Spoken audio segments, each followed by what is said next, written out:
We begin today's show with a message of critical importance and urgency. Last Friday night, an unacceptable and racially targeted incident took place during the Duke-BYU women's volleyball match. Racial slurs and threats were directed at a Duke player, Rachel Richardson. She shared the following statement on Twitter, quote, "Hello, my name is Rachel Richardson. I'm a sophomore on the Duke University women's volleyball team. Friday night in our match against Brigham Young University, my fellow African-American teammates and I were targeted and racially heckled throughout the entirety of the match. The slurs and comments grew into threats, which caused us to feel unsafe. Both the officials and BYU coaching staff were made aware of the incident during the game, but failed to take the necessary steps to stop the unacceptable behavior and create a safe environment. As a result, my teammates and I had to struggle to get through the rest of the game, instead of just being able to focus on our playing so that we could compete at the highest level possible. They also failed to adequately address the situation immediately following the game when it was brought to their attention again. No athlete, regardless of their race, should ever be subject to such hostile conditions. God has called each of us to be members of one body. While we may have our differences, they should never divide us. That said, I do not believe this is in any way a reflection of what the BYU athletes stand for. The girls on the team played a great game and showed nothing but respect and good sportsmanship on and off the court. Once notified, the BYU athletic director, Tom Holmoe, was quick to act in a very respectful and genuine manner. He is at the forefront of ensuring that the BYU athletic staff and players undergo education and training to better handle and prevent the racist, ignorant, and asinine behaviors that were exhibited by their fans during the match. She continues, "It is neither my nor Duke Volleyball's goal to call BYU athletics out, but rather to call them up. This is not the first time this has happened in college athletics, and sadly, it likely will not be the last time. However, each time it happens, we as student athletes, coaches, fans, and administrators have a chance to educate those who act in hateful ways. This is the opportunity to dig deep into closed cultures which tolerate amoral racist acts such as those exhibited Friday night and change them for the better. It is not enough to indicate that you are not racist. Instead, you must demonstrate that you are anti-racist." My team and I were fortunate enough to go through A Long Talk, which is an educational series on the roots of racism and how to be an activist in not just dealing with racism, but preventing and ending it. This helped to equip us to deal with the situation in a mature manner rather than to react in a retaliatory manner. I want to express my gratitude to the Duke Athletics Administration for being quick to act on my team's behalf. Additionally, I'd like to thank my coaching staff and teammates for immediately dealing with the situation to the best of their ability the minute they were made aware of it. Further, I would like to thank anyone who has reached out to make me aware that you stand with us. Finally, I understand some people would have liked more to happen in the moment, such as an immediate protest and refusal to play on.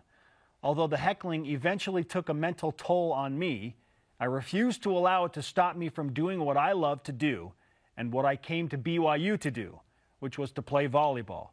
I refused to allow those racist bigots to feel any degree of satisfaction from thinking that their comments had gotten to me. So I pushed through and finished the game. Therefore, on behalf of my African-American teammates and I, we do not want to receive pity or to be looked at as helpless. We do not feel as though we are victims of some tragic, unavoidable events. We are proud to be young African-American women. We are proud to be Duke student athletes, and we are proud to stand up against racism, end quote. BYU Athletics issued the following statement Saturday. All of God's children deserve love and respect, and BYU Athletics is completely committed to leading out in abandoning attitudes and actions of prejudice of any kind and rooting out racism. When a student athlete or a fan comes to a BYU sporting event, we expect that they will be treated with love and respect and feel safe on our campus. It is for this reason BYU has banned a fan who is identified by Duke during last night's volleyball match from all BYU athletic venues.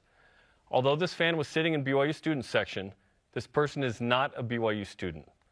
To say we are extremely disheartened in the actions of a small number of fans in last night's volleyball match in the Smith Fieldhouse between BYU and Duke is not strong enough language. We will not tolerate behavior of this kind.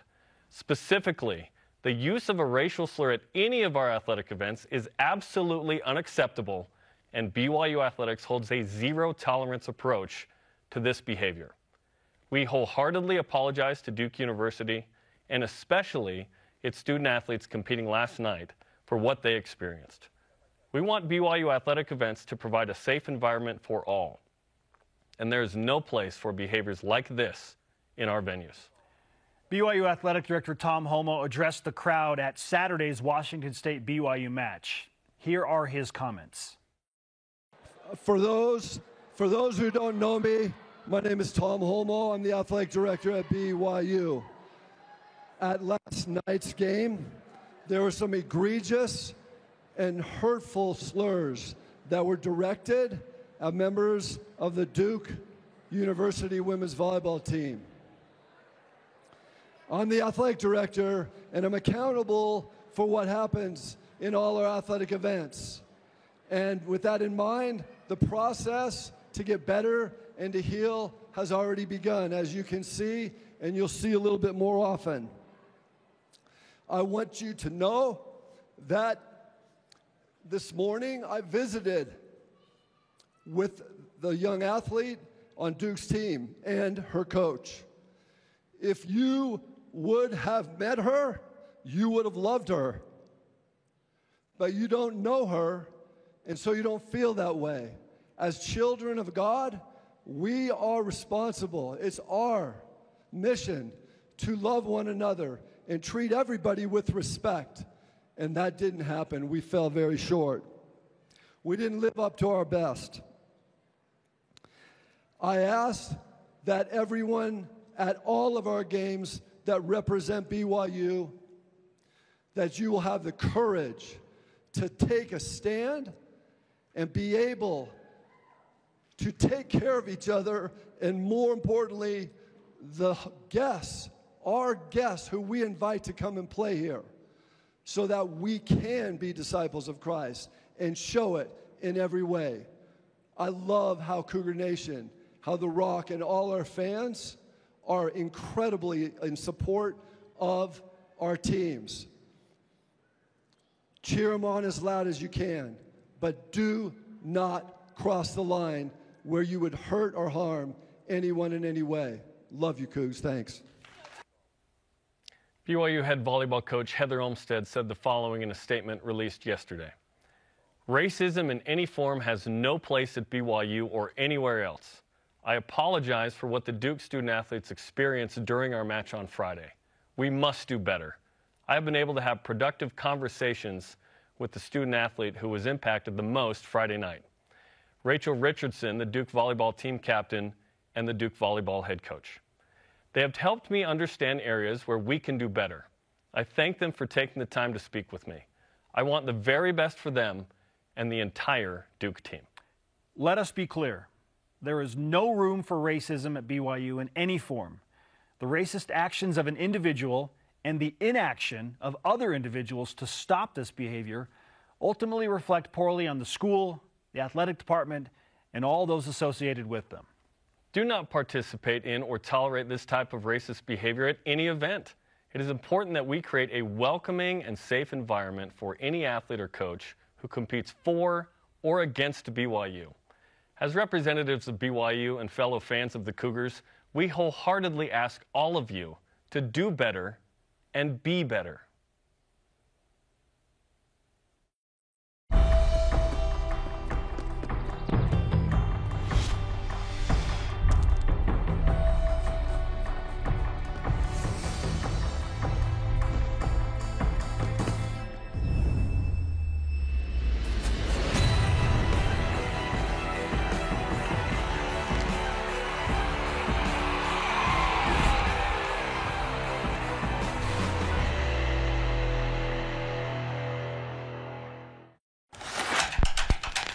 Professor Rock here. The Food Nanny. Chandler Scott here. Samry. Hey, everyone. Hello. I just want to tell you about this amazing, Excellent. Cool account called My Style. My Style checking. I'm talking travel points. Gift card. Concert tickets. All just for using my account. That's My Style. So check it out. Give it a shot. Open your My Style checking account today.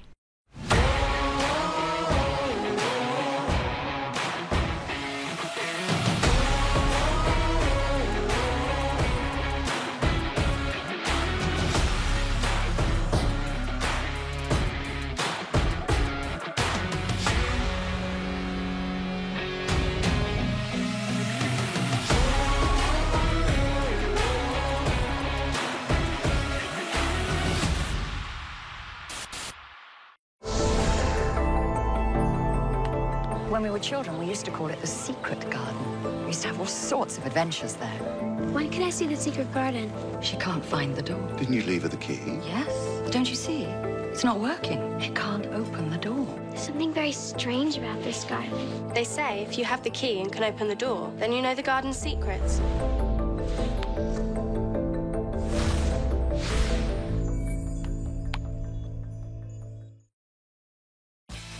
This is BYU Sports Nation, presented by the BYU Store.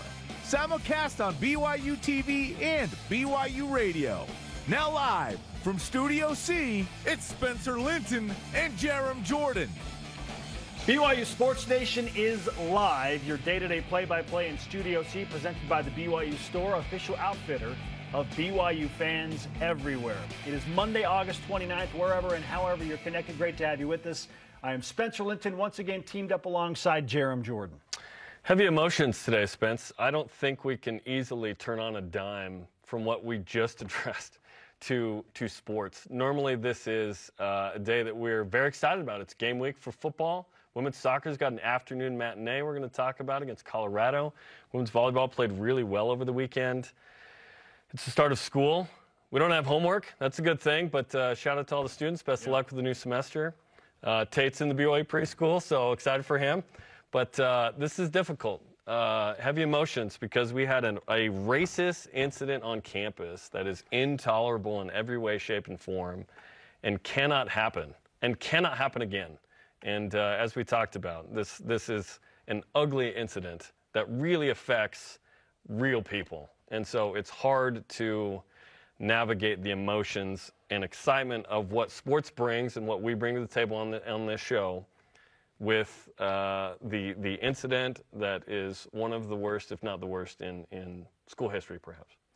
It is naturally tough to compartmentalize this type of thing, but that is what we will attempt to do on today's show, because we also understand that for the last 9 years, we have developed a protocol, and we have an obligation to keep BYU fans up to date with news and information as it pertains to live sporting events. So this is not to say by moving on to other things that we are glossing over such a significant subject, which is why we opened the show the way that we did and released the statements from Rachel Richardson specifically. But we will do our job today, and we'll address the things that are happening within BYU sports, including a game day today for BYU women's soccer, and certainly the opening of game week for BYU football. So with that said, and compartmentalizing those things, we now address today's BYU Sports Nation headlines. It's football game week, finally. Cougars preparing for South Florida Saturday, 4 Eastern on ESPNU and right here on BYU Radio as well. Cougars have a press conference today, are expected to release the first depth chart of the season. BYU, by the way, is wearing all white with navy trim against the Bulls. We'll show you those coming up later in the week. Tyler Algier and several Cougars in the National Football League wrapped up their respective preseason scenarios. Algier had 26 yards on the ground, scored twice in a 28-12 win against the Jaguars. Good to see Tyler get into the end zone. Neil Pau making his case to make the Bills squad. 4 catches, 46 yards, and a loss against the Panthers.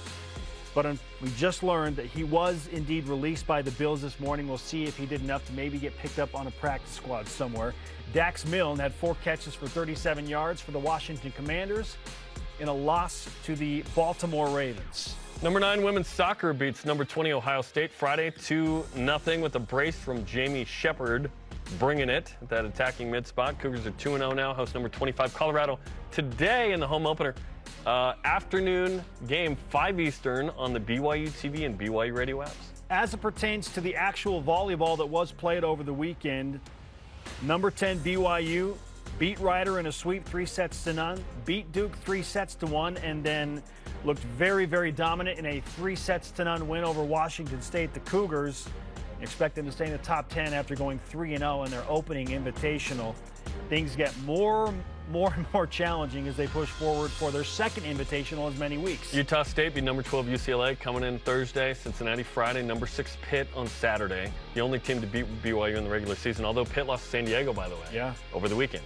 Ronnie Jones-Perry, former Copper Hills High star and BYU legend, led Team USA women's volleyball to a bronze in the Pan American Cup. 24 points on 20 kills and 4 aces in that bronze medal match. Ashley Hatch continues her dominant run in professional women's soccer. She had 2 goals on 2 shots in 2 minutes. Okay. That's pretty good. The Washington Spirit, 2-2 draw with the Houston Dash. Michaela Cluff played 65 minutes for the Orlando Pride in a 2-1 loss to the OL Reign. It is time, and we all need this today, to rise and shout. Let's get to what's trending. You're talking about it, and so are we. It's What's Trending on BYU Sports Nation. What's Trending, presented by Tim Daly Ford, part of the Tim Daly Auto Group, serving Utah since 1968. We directly addressed what is obviously trending to open up today's show, centering on what happened at the Duke-BYU women's volleyball match last Friday night. And frankly, moving forward, we as a collective group at BYU Sports Nation and at BYU TV wholeheartedly support any productive discussion about how we can all rise above racism and be better. And so it's that phrase, be better and do better, that we will focus on today. And we will try and have positive energy and do what we can one step at a time moving forward. We noted it's a huge week within BYU sports, and that's where we go now as we look at not just a game day for BYU women's soccer, but game week for 25th ranked BYU football, who open up an intriguing game in Tampa at the home of the Tampa Bay Buccaneers against USF, a place that BYU lost 3 years ago. I remember. Jeremy, this time around, BYU was an 11.5-point favorite. The Cougars were a heavy favorite going into the last game in 2019, too. That did not turn out in favor of BYU. But when you look at that line and everything that BYU brings back, Jaron Hall, the quarterback, ton of experience on the offensive line, ton of weapons around him, and we think an improved defense, does that 11.5-point favorite line for BYU say more about the Cougars, or is it more about South Florida? I'm going to say the Bulls, Spence, because if I gave you blind line ranked team versus 2-10 team, would it be 11.5? I would feel like it'd be closer to that 17-plus range. I think people think, especially in Vegas, that the South Florida Bulls are going to be improved. They're going to be a little bit better. Also, BYU preseason typically not going to be hailed as this team that's just going to come in and go bombs away against the Bulls. Tons of production coming back from South Florida. That production didn't play well last year. So that's not necessarily a good thing, right? You almost want an injection of life, which they had. They got 5 new transfer portal guys to shore up the run defense. They had a good offensive line. Jared Mangum back at running back. He had 15 touchdowns. We've mentioned it. Gary Bohannon comes over from Baylor. USF is a team that needed better quarterback play. Timmy McClain played pretty well in this game last year. It's an 8-point win for BYU. If Gary Bohannon's in that game, like maybe South Florida cuts that to 1 or wins based on how things went. Timmy McClain kept things alive, but they only threw 6 touchdown passes as a team. Gary Bohannon's going to throw for, you'd think, 15 to 25 this year. So that line says more about the perceived possible improvement of Jeff Scott's South Florida team than BYU, because if BYU is truly the 25th best team in the country, and I think they're like the 17th, then that line should be bigger. It is very interesting, and maybe this deals with the history of BYU struggles in Florida too, right? Because our friends, Vegas is digging in pretty deep if that's the case. Our friends in the desert pay attention. We're friends with them closely. Are you Brent Musburger? that is a shout out to Brent Musburger. They pay attention to things like this, like also just East Coast two opener time zones, sure, humid, sure. It's hot. As good as we think BYU is, just maybe, with that returning production and an upgraded quarterback, yeah, maybe South Florida makes things a little bit more interesting. BYU's also getting an upgraded quarterback from what happened in the bowl game. Like, it was rainy. Baylor Romney didn't have a great game in it. Now Jaren Hall's back. Sure, and healthy, right? Right. Jaren Hall's back. A healthy Jaren Hall, you would think, with that offensive line. I don't even care if Jaren Hall didn't have, like, really any options to throw to. That offensive line with him behind and the running game that BYU should be able to put together with the offensive line should wear down USF. You hope so, and watch that in the second half, especially when it gets hot and humid and pickle juice is being consumed at a just unworldly level by BYU. Can BYU run down South Florida and make this that kind of game?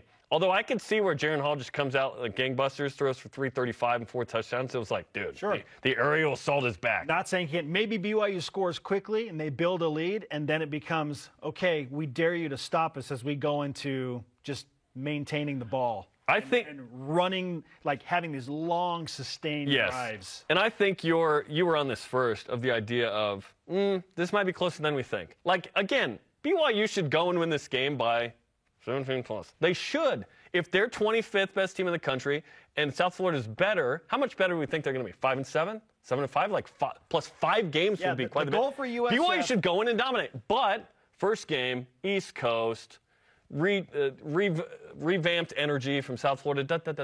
BYU's not like as healthy as maybe we wanted coming out of fall camp at certain positions, right?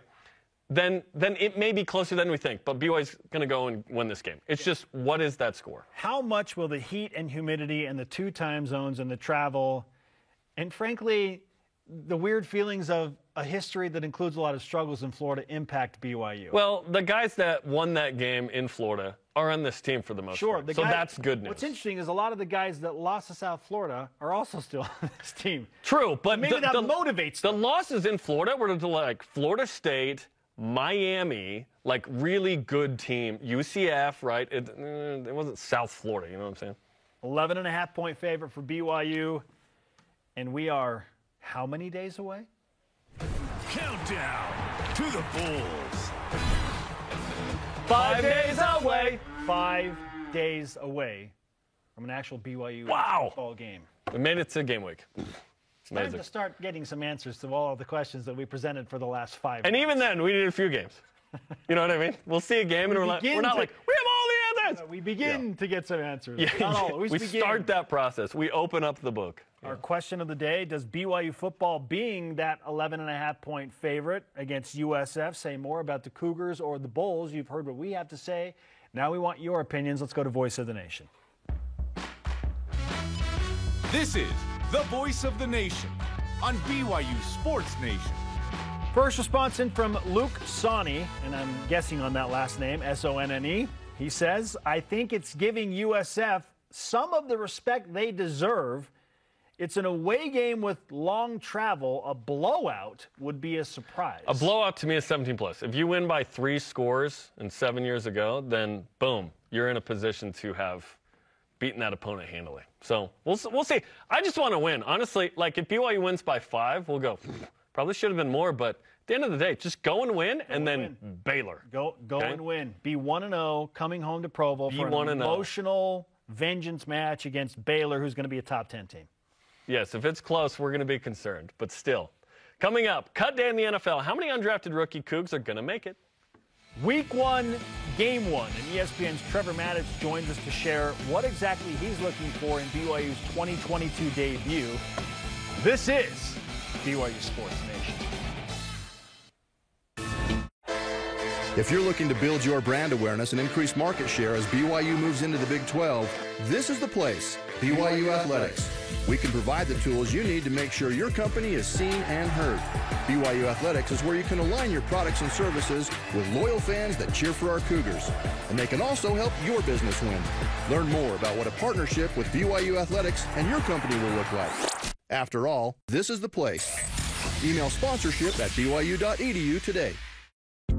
Trio Orem Senior Living believes in empowering seniors to live life to the fullest. We help eliminate stress out of daily life when you live at Trio.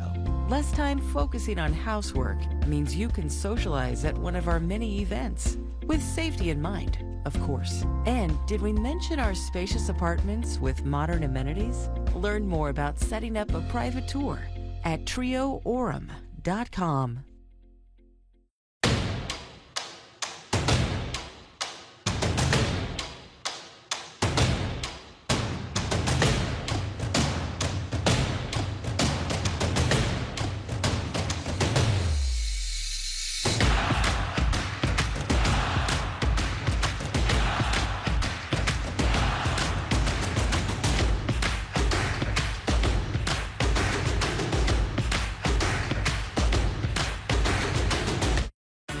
Family, if you're looking for something new to watch, stop scrolling and start streaming.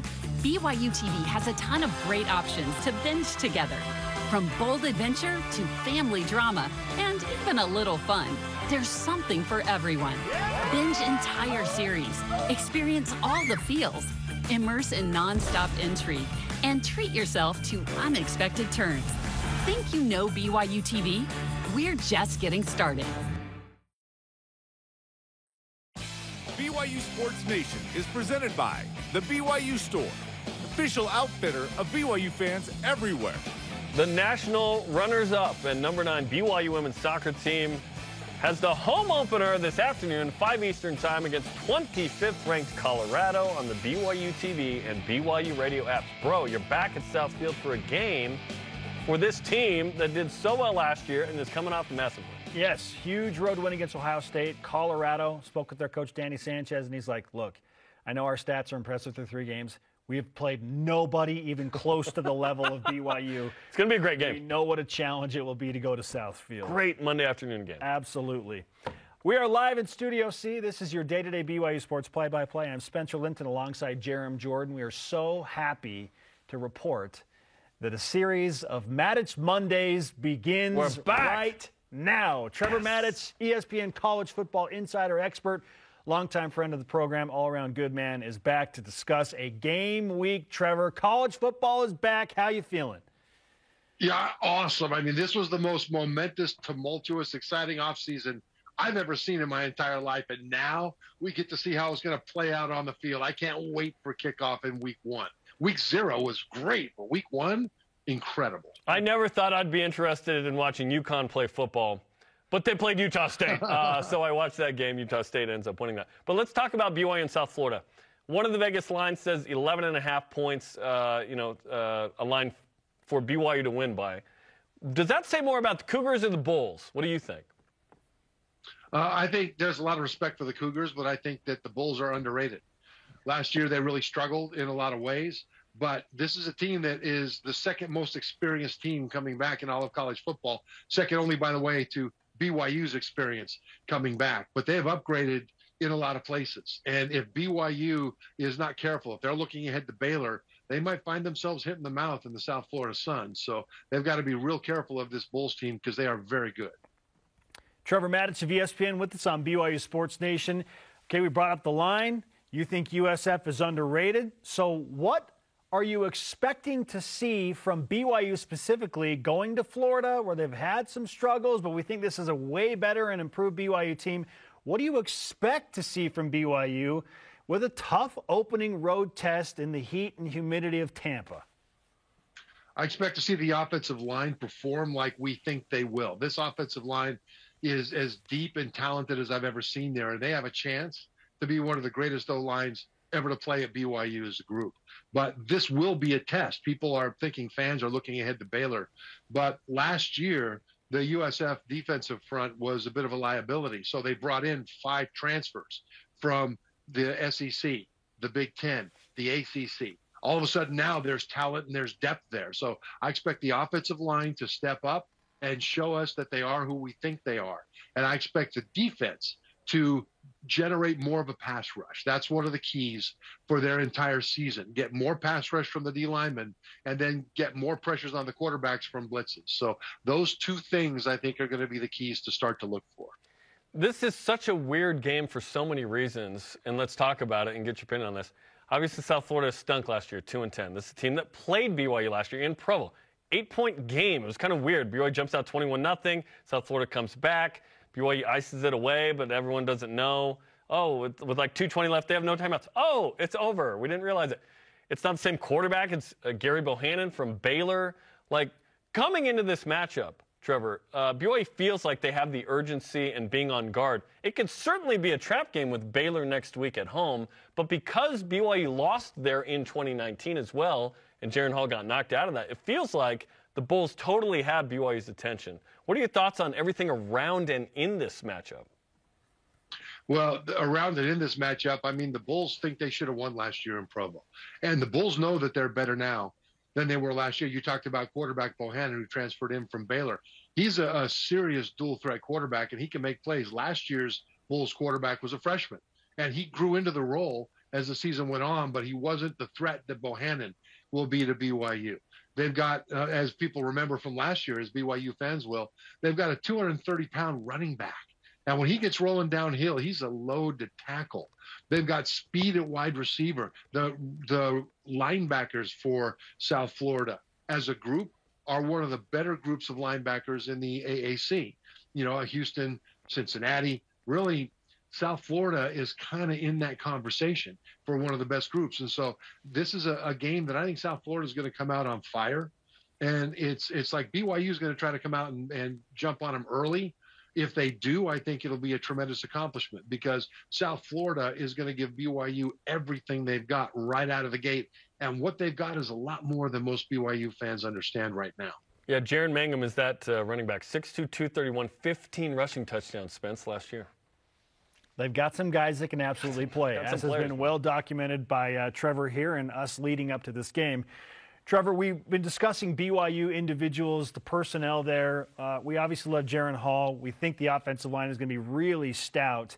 And in sports, we often discuss X factors. Well, at BYU, we discuss Y factors. So who, in your opinion, is going to be the Y factor for BYU in this game in determining things and really making a huge impact that maybe is a little off the radar for BYU? Well, he's not necessarily off the radar, but Christopher Brooks, the running back transfer from Cal, is going to be a big part of BYU's success this year. There's a lot of pressure on him.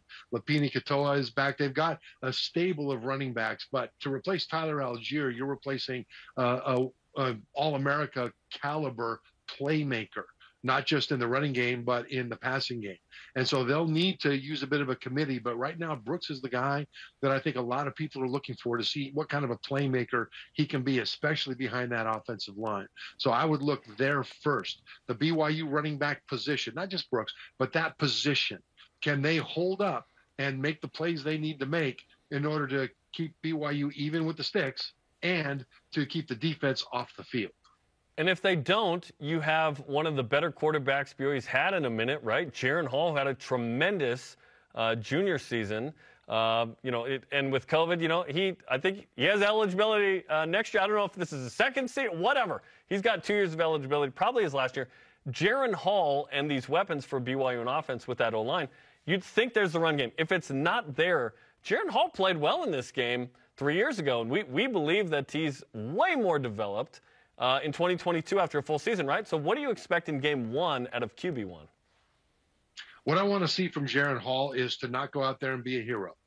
Don't go out and try to validate what's being said about him nationally, that he is one of the sleeper, sneaky, great quarterbacks in college football this season potentially.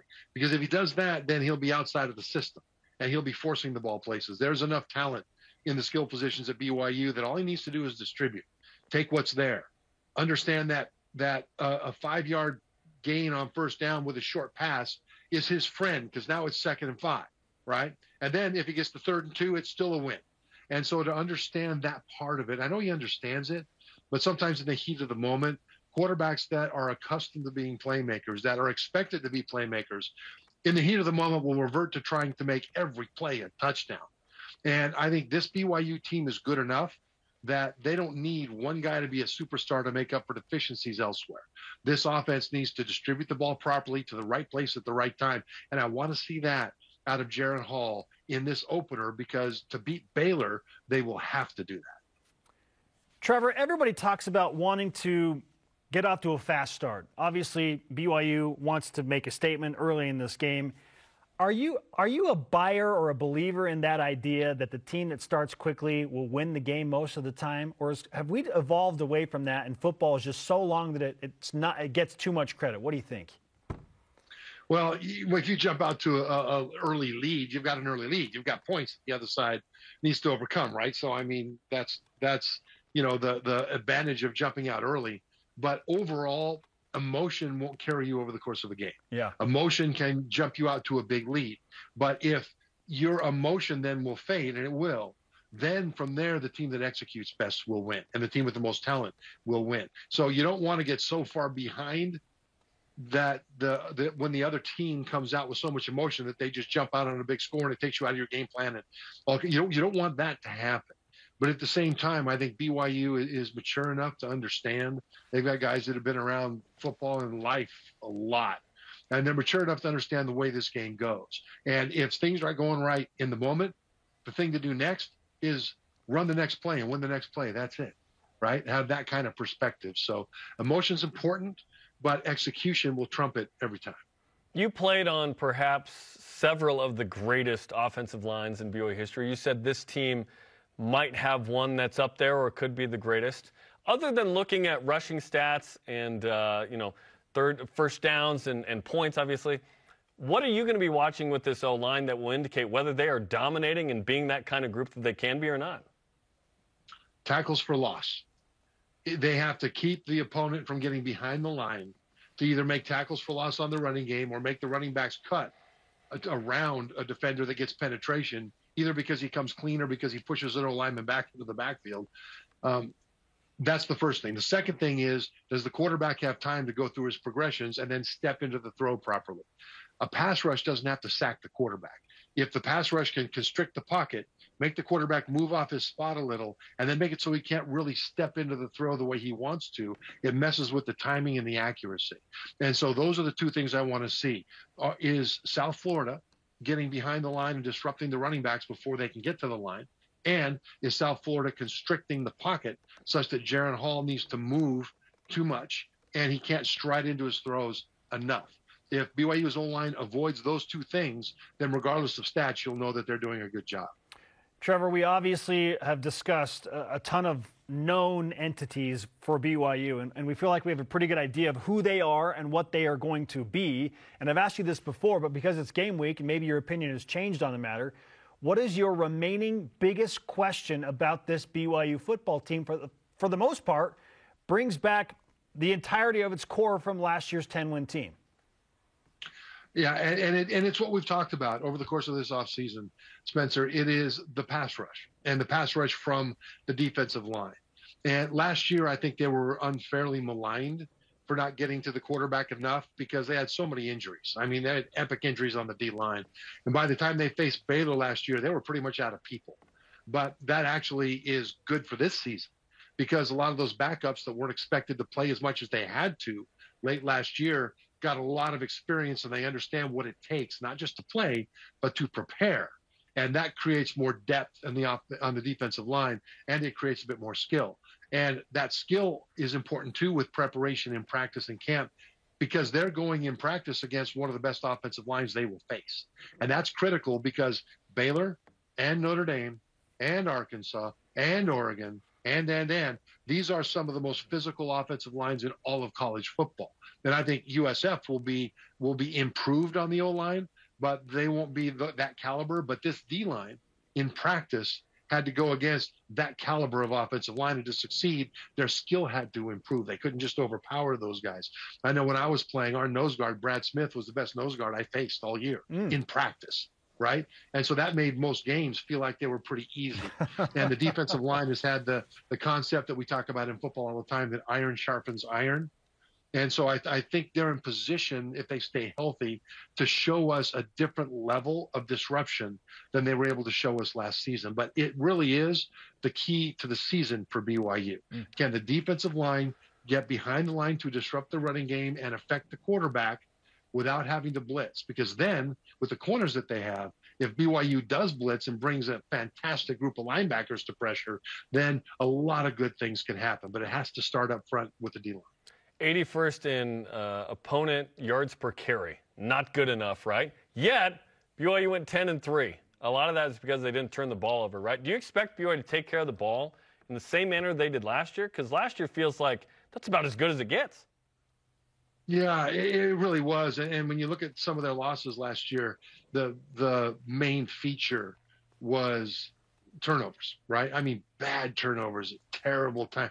Running back rips off a big run, gets just inside the 20 going in, fumbles the ball away, right? Big momentum. And next thing you know, the opponent has the ball.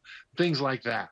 And so that's one of the things that this coaching staff is able to coach very well with this group of people. We talk about BYU's maturity, the maturity of players, so many return missionaries, older guys, things like that. And it has a lot of that has to do with the small fundamentals. Turnovers, nobody wants to have a turnover, but small fundamentals of how you hold the ball, of how a receiver looks the ball in, and what he does during that process. Those are small details that great athletes tend to overlook because they're great athletes, but those things lead to turnovers. I think BYU as a team as a whole that responds to coaching on those tiny details rather than overlooking them because they want to make the splash play. Trevor, let's finish with this. Aside from BYU and USF, give me one other game that BYU fans should pay attention to in week one.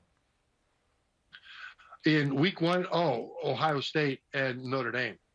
And the reason for that is that Ohio State in the last several years has become the Big Ten's version of stereotypical Oklahoma, where they would have the first pick in the draft at quarterback, Heisman winner at quarterback, they'd make the playoff, and they'd score 45 points and give up 48, right? Because the defense wasn't good. The last couple of years, Ohio State's defense made the cardinal mistakes that any high school defense should never make. And that is they didn't stand in the right place and look at the right guy. And opponents would rip off massive plays, not because they beat a Buckeye athlete, but because the Buckeye athlete wasn't where he was supposed to be. And so they have a new defensive coordinator, Jim Knowles from Oklahoma State. And this Notre Dame offense has one of the best running games in all of college football as well. If Ohio State is not in the right place on defense, Notre Dame will gash them on the ground. And so everybody's saying that Ohio State, along with Georgia and Alabama, are the three teams most likely to win the national championship. For Ohio State, that will only happen if their defense takes a big leap forward. And this opener against Notre Dame, not only is it awesome to have Notre Dame playing at Ohio State, that's incredible, but it will tell us a lot about the national championship race as well. Great stuff. Trevor, always fun to talk with you. We're super stoked that the football is back and that, more importantly, Mattich Mondays are back. Thanks for the time. Thanks, guys. Trevor Mattich of ESPN, bringing it on BYU Sports Nation. Also keep an eye on Oregon, Georgia. Oregon going into Atlanta against the defending national champs. That one could get ugly. Also, speaking of ugly, Utah State at Alabama. The line is 41.5 for a G5 returning champ. Yeah. Are you kidding me? That's the respect that Alabama has and deserves. 50. Just kidding. No, it's like, wow, that's crazy. So there's some really compelling opponent matchups to keep an eye on. So great to have football. And Baylor plays like an FCS team. Let's go. Baylor plays an FCS team. Come on, man. Let's go. Okay, coming up, what do we make of Utah State and Wyoming's Week 0 performances? Plus, BYU, the football team's going to wear white pants on Saturday, Jerem. So does that mean you on the sideline? Does that mean I have to wear my white pants? Yes. This is BYU Sports Nation. I think you will regardless. This portion of BYU Sports Nation is presented by the Tim Daly Auto Group, serving Utah since 1968.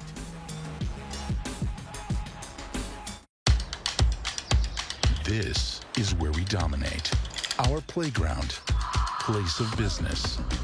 This is our promised land, where we seek to find ourselves. And we're here to make sure the spaces our best prove themselves on appear how they should.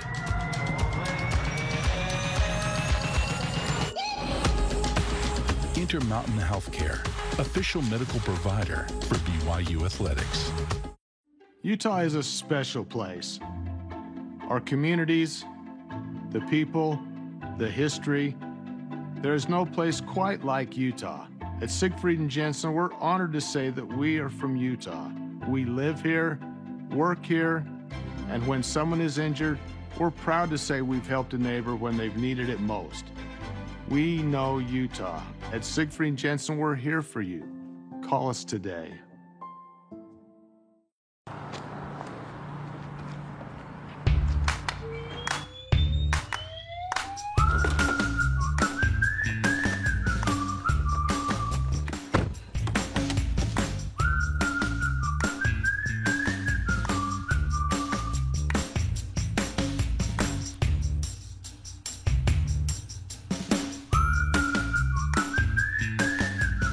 Quick quack. Wash all you want. Don't drive dirty. It's my senior year, but I still have so much to do. Doing what's right isn't always easy. You can't let this injustice stand. I'm not you, Polly. You bought a factory. We're supposed to make these decisions together.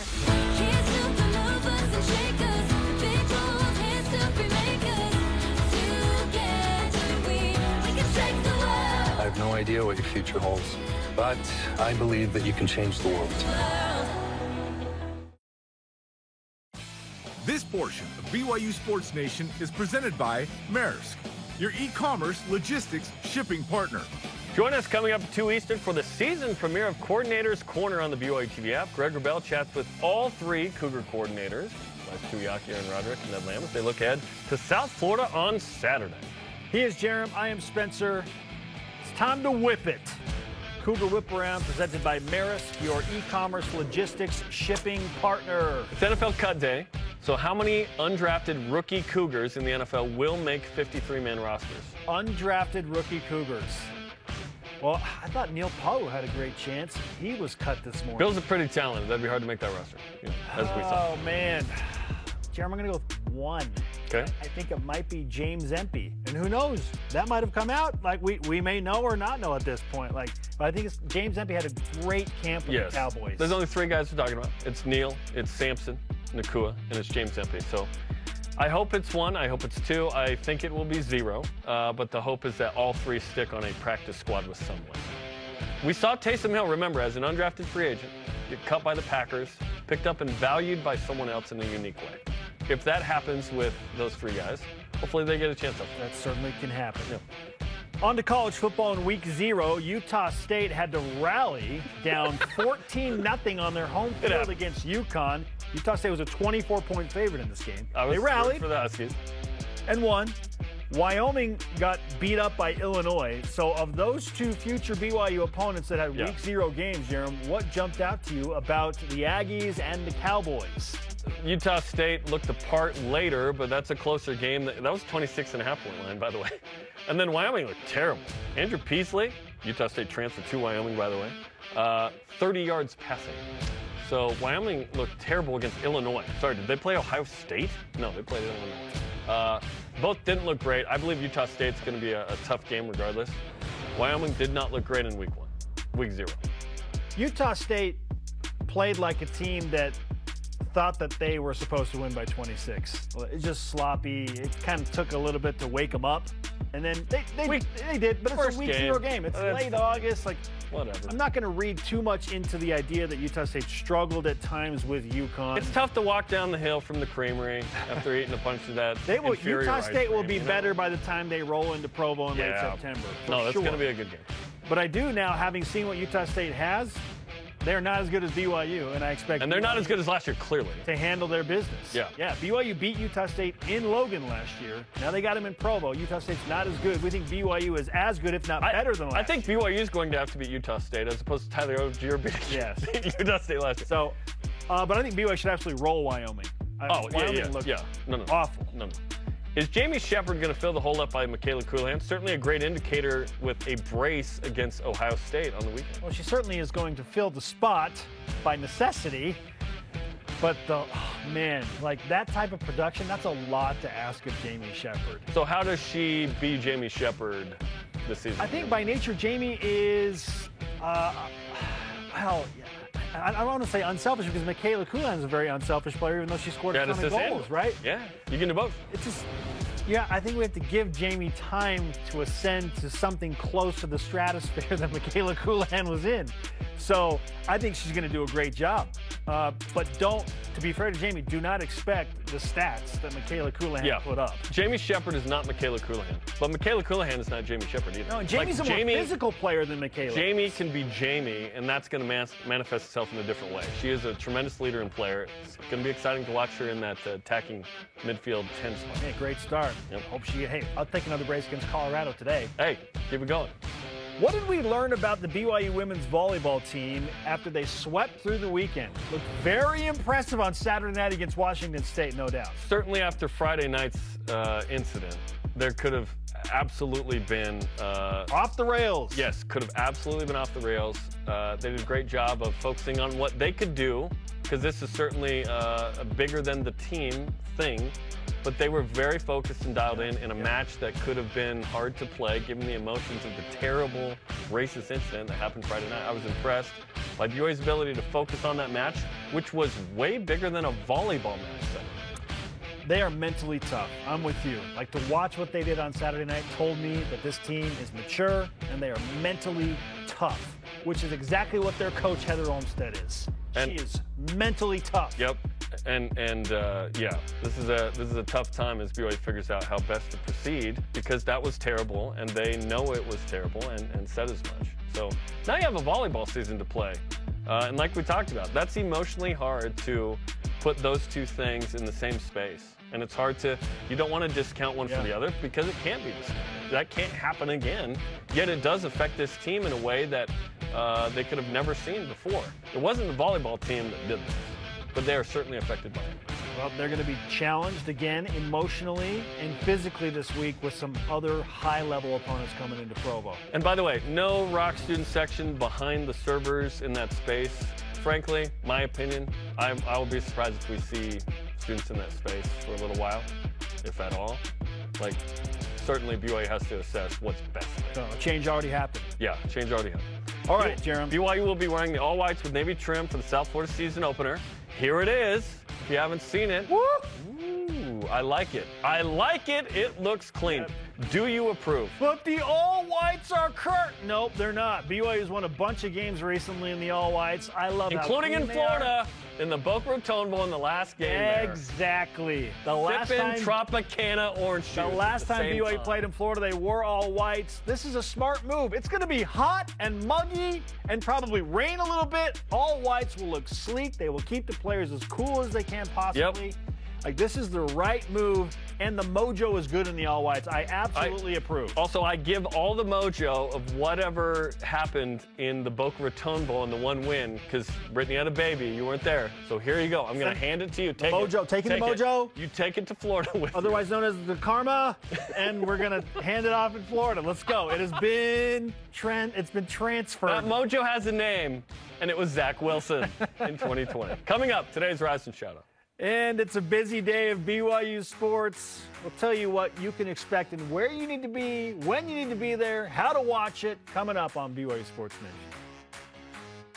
This portion of BYU Sports Nation is presented by Mountain America, the official credit union of BYU Athletics. Tim Daly Ford in Spanish Fork sells Ford vehicles including the F-150, the pickup designed for work and play. Tim Daly Ford maintains a large inventory, providing more choices for selecting an F-150 with the power and engineering to carry and tow heavy loads. The F-150's design offers comfort, safety, and a range of options to choose from. Think Ford, think Tim Daly Ford in Spanish Fork.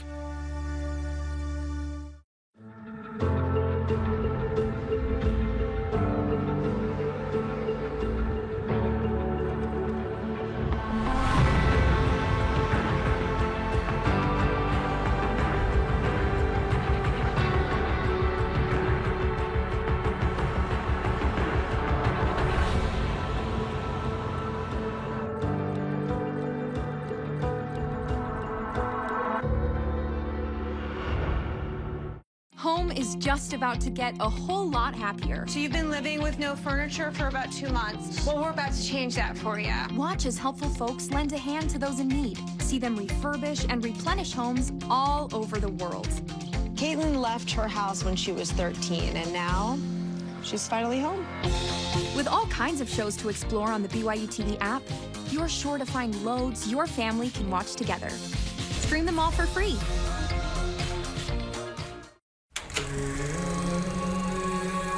I was 4 years old when I left Zambia. My dad was born in Sheila, in the south of Italy. My mom is from Slovakia. We haven't really talked about it, never, not once. My dad doesn't really talk about his life in Serbia. I just really want to know who he is. And then discover who am I.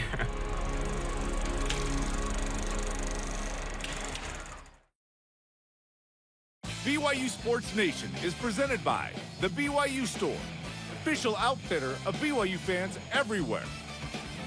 That further review gets you ready for BYU in South Florida in the season opener. Tomorrow night, 7 Eastern on the BYU TV app with a preview from Dave, Blaine, and David.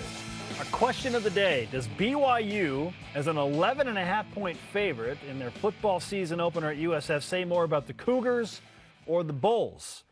At Blue Goggles says, doesn't matter. BYU will win by 3 tutties. Okay. Okay. Jaron Hall is going to ball out. I guarantee it. Go Cougs. Why stay out there? Just let it rhyme. Jaron Hall's going to ball. Well, out. You know what? It just doesn't work for me. Anytime you use tutties, that deserves the elite voice of the day, which, by the way, is sponsored by our friends at Sundance Mountain Resort. Tutties, huh? Yeah, I think BYU is going to show up in this, but I think your point's super valid of, well, it may be closer than you think. Rain is like a game changer, 50% chance of rain right now. Right now, okay? Today's Rise and Shoutout, presented by Mountain America, the official credit union of BYU Athletics. And it is to the future of a welcoming atmosphere at all BYU athletic events because of the efforts of all of us to do better. As Tom Homo said in his comments on Saturday, and I quote, "As children of God, it's our mission to love one another and treat everybody with respect," end quote. It'll be through all of our efforts to not participate in or tolerate in any form racism, and that is how we can accomplish getting better. It's not enough, as it's been said, and we agree with, to not be racist. You have to be anti-racist. If you hear something, you cannot tolerate that. And so hopefully, immediately we have that kind of serious tenor at all athletic events. I was hoping we would before. I was disappointed that this happened Friday. But we will be better. We have to be better. This cannot happen again. It can't. Amen to that. All right, busy day coming up on BYU TV and BYU Radio. Yeah, coordinators coming up at 2 Eastern time on the BYU TV app. And, of course, tonight, 5 Eastern time, 9th-ranked BYU women's soccer taking on 25th-ranked Colorado on the BYU TV and BYU Radio. Top 25 matchup for the home opener. Hey. Our thanks to today's guest, Trevor Matich of ESPN. Sorry to Dennis Pitter, ran out of time. Conversation continues 24/7 on Twitter, Instagram, and Facebook. Use the hashtag BYU. For Jeremy, I'm Spencer. Shout out to Elaine Michaelis. We'll see you at 2 Eastern on the BYU TV app for Coordinator's Corner with Greg Wrubell. Aaron Roderick, Elisa Tuiaki, and Ed Lamb on the agenda. Go Cougs.